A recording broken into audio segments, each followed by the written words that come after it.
For much of the 1990s, few actresses were as beloved as Meg Ryan. She had an effortless charm that made audiences believe in love, laughter, and happy endings. Whether she was sharing witty conversations in New York diner or exchanging heartfelt emails with a stranger who would become her soulmate, Ryan became the undisputed queen of the romantic comedy. Studios trusted her to carry major productions. Audiences flocked to theaters simply because her name appeared on the poster, and her films earned hundreds of millions of dollars around the world. Yet behind the smile that captivated moviegoers was a life far more complicated than the characters she portrayed. While her professional career reached extraordinary heights, her personal life was becoming increasingly difficult.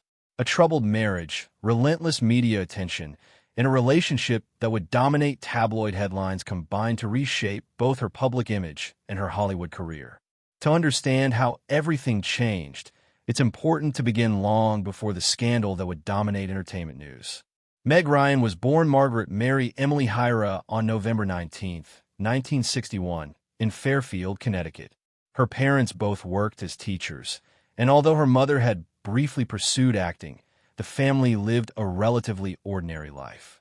As a young woman, Ryan attended the University of Connecticut before transferring to New York University. But college soon became secondary to another dream. Determined to pursue acting professionally, she left school before graduating, taking a chance that many aspiring performers never dare to take. Like countless newcomers, she accepted commercials and small television roles while trying to establish herself in a fiercely competitive industry. Her first significant opportunity arrived in 1982 when she joined the daytime soap opera As the World Turns, playing Betsy Stewart Montgomery Andropoulos. Soap operas demanded long hours and rapid production schedules, giving young actors invaluable experience in front of the camera. Ryan quickly developed confidence and professionalism, but she knew daytime television wasn't her final destination. Her first major film appearance came in 1986 with Top Gun. Although her role as Carol Bradshaw, the wife of Goose, played by Anthony Edwards, was relatively small, the film became a worldwide phenomenon. Millions watched Top Gun, and casting directors began noticing the young actress with a warm smile and natural screen presence. 3 years later, everything changed. In 1989, Rob Reiner's When Harry Met Sally introduced audiences to Sally Albright, a smart, independent woman whose evolving friendship with Harry became one of cinema's most beloved romances. Ryan's performance was funny, heartfelt, and deeply relatable. The film became an instant classic, and one unforgettable restaurant scene entered movie history. More importantly, it transformed Meg Ryan into one of Hollywood's brightest new stars. Her first Golden Globe nomination soon followed, confirming what audiences already believed. She wasn't simply another rising actress. She was someone special. Throughout the 1990s, Ryan dominated the romantic comedy genre like few performers ever have. She starred in a remarkable series of box office successes, including Sleepless in Seattle, French Kiss, and You've Got Mail. Together, these films generated hundreds of millions of dollars worldwide and established her as one of the industry's most bankable stars. Her collaborations with Tom Hanks became particularly iconic. Their chemistry felt effortless, allowing audiences to believe every romantic moment. Whenever the pair appeared together on screen, moviegoers expected warmth, humor, and emotional sincerity. Ryan earned something even more valuable than box office success.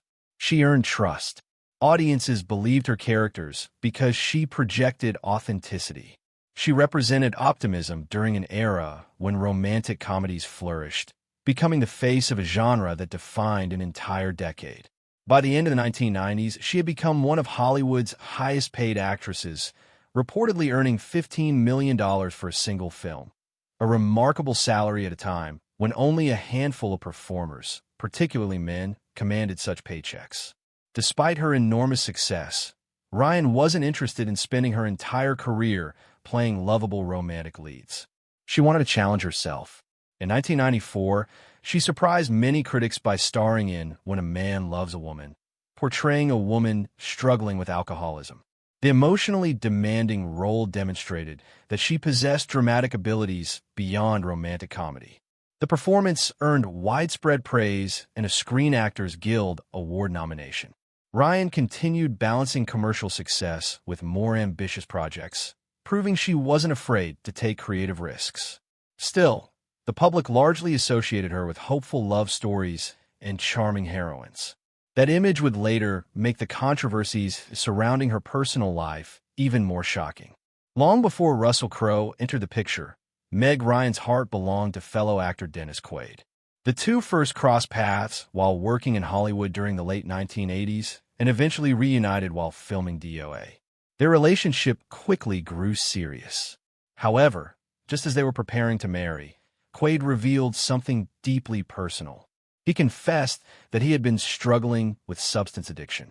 Rather than ending the relationship, Ryan stood by him as he entered rehabilitation. After completing treatment, the couple resumed their wedding plans. They married on Valentine's Day in 1991, creating what many believed was one of Hollywood's happiest relationships. A year later, they welcomed their son, Jack Quaid, who would eventually follow both parents into acting. From the outside, they appear to have everything: successful careers, a growing family, and enormous public admiration. Behind closed doors, however, reality proved much more complicated. Although Dennis Quaid successfully addressed his addiction, the marriage faced challenges that extended beyond substance abuse. Hollywood's success affected both partners differently. As Ryan's popularity exploded throughout the 1990s, she became one of the industry's biggest stars. Quaid remained a respected actor, but the balance of public attention shifted dramatically. Years later, Quaid admitted that watching his wife become significantly more famous than he was created unexpected emotional struggles. Whenever they walked through New York together, crowds recognized Ryan immediately, while he often felt invisible. Looking back, he acknowledged those feelings were painful and immature, but at the time, they contributed to growing tension within the marriage. Meanwhile, Ryan was balancing enormous professional responsibilities alongside motherhood and an increasingly strained relationship. The glamorous image the public admired concealed years of unhappiness. According to Ryan's later interviews, the marriage had effectively ended emotionally long before divorce papers were ever filed. In 2000, Ryan accepted a role in the action thriller Proof of Life, starring opposite Australian actor Russell Crowe. At the time, Crowe had become one of Hollywood's most respected performers thanks to films like L.A. Confidential and The Insider. His reputation for intensity, both on screen and off, was already well established. The film required their characters to develop a close emotional connection. As production continued, rumors began circulating that the chemistry between the actors extended beyond the cameras. Soon, photographs of Ryan and Crowe together appeared in newspapers and celebrity magazines around the world. Almost overnight, tabloids reached a simple conclusion. They claimed Ryan had left Dennis Quaid for Russell Crowe. The story dominated entertainment headlines, transforming America's sweetheart into the center of one of Hollywood's biggest scandals. What many readers never considered was that the truth behind Ryan's marriage was far more complicated than the headline suggested. Years later, Ryan would insist that her relationship with Quaid had effectively ended before her romance with Crowe began. She described the marriage as deeply unhappy for a long time and said the public only witnessed the final chapter after years of private struggles. By then, however, public opinion had already begun to turn. The woman who had spent a decade convincing audiences to believe in love suddenly found herself judged by the very people who had once adored her. Her remarkable rise to the top of Hollywood had been built over nearly 20 years. What followed would threaten to unravel it in a matter of months. When news of Meg Ryan's relationship with Russell Crowe became public, it spread through Hollywood like wildfire. For years, Ryan had been known as America's sweetheart, the actress audiences associated with romance, kindness, and optimism. Overnight, that carefully built image began to unravel. Tabloids portrayed the story in the simplest possible terms. According to the headlines, Ryan had abandoned her husband, Dennis Quaid, for her charismatic Australian co-star. The narrative was dramatic, easy to sell, and impossible to escape. But as the years passed, Ryan insisted the reality had been far more complicated. Meg Ryan and Russell Crowe met while filming Proof of Life in 2000. In the movie, Crowe played a hostage negotiator helping Ryan's character rescue her kidnapped husband. Their fictional romance soon appeared to spill into real life. While Ryan's divorce from Dennis Quaid was still making headlines, photographers captured Ryan and Crowe holding hands after attending the premiere party for Mission: Impossible 2. Similar photographs soon followed from restaurants, clubs, and public outings in London, Los Angeles, and Australia. Entertainment magazines devoted endless pages to the couple. Friends quoted in celebrity publications described them as deeply attracted to one another.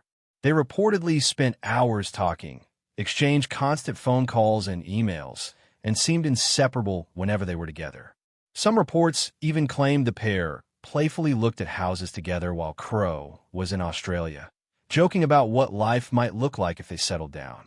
To the public, however, those romantic stories only fueled criticism. Many believed Ryan had destroyed her marriage for another man. Ironically, the controversy surrounding the relationship overshadowed the very movie that had brought them together.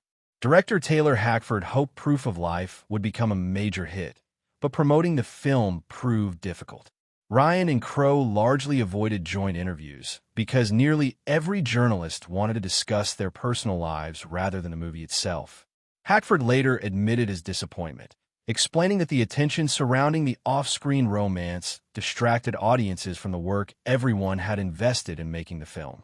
Instead of discussing performances or storytelling, newspapers focused almost entirely on the alleged affair. When Proof of Life reached theaters, the scandal had become bigger than the film itself. Despite intense media attention, Ryan and Crowe's romance lasted less than a year. By the end of 2000, reports suggested they